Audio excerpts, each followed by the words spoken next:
there, I'm George Putnam. I'd like to begin with a fact, a simple yet shocking fact. It is this: a flood tide of filth is engulfing our country in the form of newsstand obscenity and is threatening to pervert an entire generation of our American children. We know that once a person is perverted, it is practically impossible for that person to adjust to normal attitudes in regard to sex. Yet much of this material has been described as an illustrated, detailed course in perversion, abnormal sex, crime, and violence. It is also a fact that no matter who buys this material, 75 to 90% of it ends up in the hands of our children. Now, you might ask yourself, why this sudden concern? Pornography and sex deviation have always been with mankind. This is true. But now, consider another fact. Never in the history of the world have the merchants of obscenity, the teachers of unnatural sex acts, had available to them the modern facilities for disseminating this filth. High-speed presses, rapid transportation, mass distribution, all have combined to put the vilest obscenity within reach of every man, woman, and child in the country. In the past few years, this obscenity traffic and salacious newsstand literature have become increasingly worse, not only in content, but in volume. This traffic continues to increase and flourish for one reason.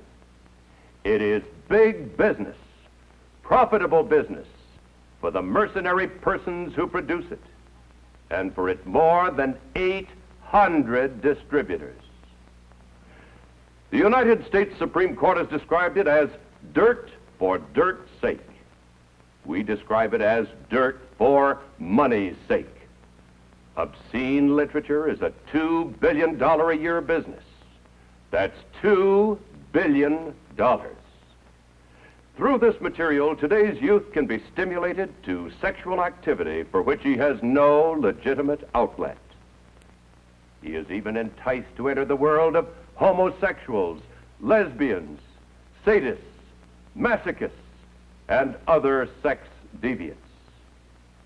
The psychiatric terms for these unnatural sex acts are unknown to most decent adults in our country. But through this salacious material, these abnormalities are corrupting the minds and the hearts of our children. Perversion for profit.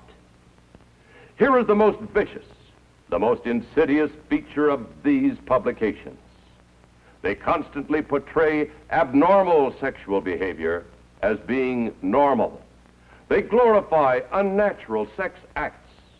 They tell youngsters that it's smart, it's thrilling, it provides kicks to be a homosexual, a sadist, and every other kind of deviant. The Military Chaplains Association of the United States, practically every major fraternal, civic, and religious organization, the juvenile court judges, the Federal Bureau of Investigation, innumerable psychiatrists, sociologists, and psychologists attribute the moral decay among our people in very large part to the obscene and pornographic literature so prevalent in our society. This moral decay weakens our resistance to the onslaught of the communist masters of deceit. A major factor that makes youngsters prime targets for this printed filth is the natural curiosity of youth about the mysterious force of sex. Yet, on virtually every newsstand is a welter of misinformation which can wreck them for life. Well, at this point, my friends, I wish to make it clear that the obscenity I'm talking about and the examples that I'm about to show you were not bought on the sly from under the counter. They were not purchased on Skid Row or on the other side of the tracks. They can be bought openly by anyone in drugstores, groceries, delicatessens, terminals, malt shops, cigar stores, newsstands, all over the community. They can be purchased by children, whether in a small town like McAllen and the Rio Grande, or in Chicago, New York, or Los Angeles. A prime example of one major category are the so-called girly magazines, which sell over 15 million copies a month. These highly colorful magazines picture stark nudity on slick paper. They often present their subject on bed or couch, in positions indicative of intercourse or other sex act, obviously calculated to stimulate the reader. The nakedness, the nudity of these magazines is defended and foisted upon the people by a vociferous minority in our society. They lack the moral standards and values of our Judeo-Christian heritage. They not only oppose the principles of that heritage, which has given us our rich institutions and laws, but they advocate their overthrow.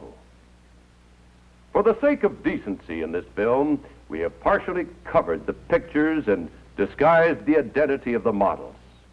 But actually, these magazines not only display complete nudity, but they do so in a perverted manner.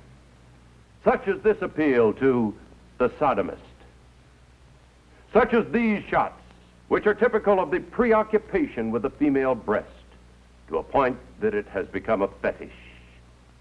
And this one, with its overtones of bestiality, and with lesbian implications. Another important problem common to these publications is the dwelling upon teenage participation in wild, flagrant abuses of the God-given gift of sex. This is amply depicted by the pose of this obviously young girl, her clothes in the disarray of sexual activity, with the stimulus of alcohol indicated by the tumbler placed on her thigh. And again, the breast fetish. Note the sensual expression alluded to by Dr. Sorokin, the renowned Harvard sociologist, as being the hallmark of so much of contemporary photography. And then we come to nudist magazines. If they were printed only for the nudist cult, they would never exist. Their circulation would not support the cost of printing. These total exposures are not of nudists in some instances, but rather of paid professional models. Group exposure is a hallmark of these cultists. However, it's been well stated that very few blind people join the nudist colonies. This mixture of male and female with total anatomical detail is typical of these magazines. A young boy in Philadelphia raped and killed a 5-year-old girl. And while he was testifying that he had been stimulated to this heinous crime by reading a nudist magazine, a federal court judge in Washington was granting to that very same publication a second-class mailing permit. And then we come to a terribly sad indictment of our society, the so-called physique group of publications. These magazines with a homosexual viewpoint and poses are often not understood by many youngsters who take them as instruction of body development. But psychiatrists believe that prolonged exposure of even the normal male adult to this type of publication, though he may not be aware of its true nature, will nevertheless pervert. Think then of the consequences to the inexperienced youth who, in purchasing and studying this material, becomes a pawn for these misfits, these homosexuals, who have a slogan that betrays the evil of the breed. Today's conquest, they say, is tomorrow's competition. See the tender age at which homosexuals prefer their conquests. Look here at the young face, and bright smile which could be the hope of the world. But in the other half of the picture is revealed the seduction of the innocent. Look at this poor young lad, but when looking, think of the others who might follow his perfidious footsteps when photos like these are available at the corner news rack. And so it goes, countless poses, still pictures, slides, movies, all with the same content, and more of the same. This picture is not one typical of the physique magazines.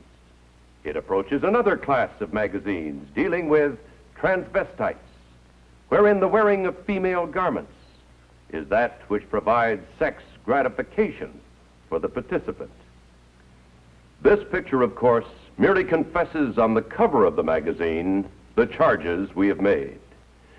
In this ad, the titles of the magazines and their table of contents speak more eloquently than I of the tremendous problem here presented. Sexual sadism, strange flagellation cults, erotic, confessions of a sadist. What is fetishism?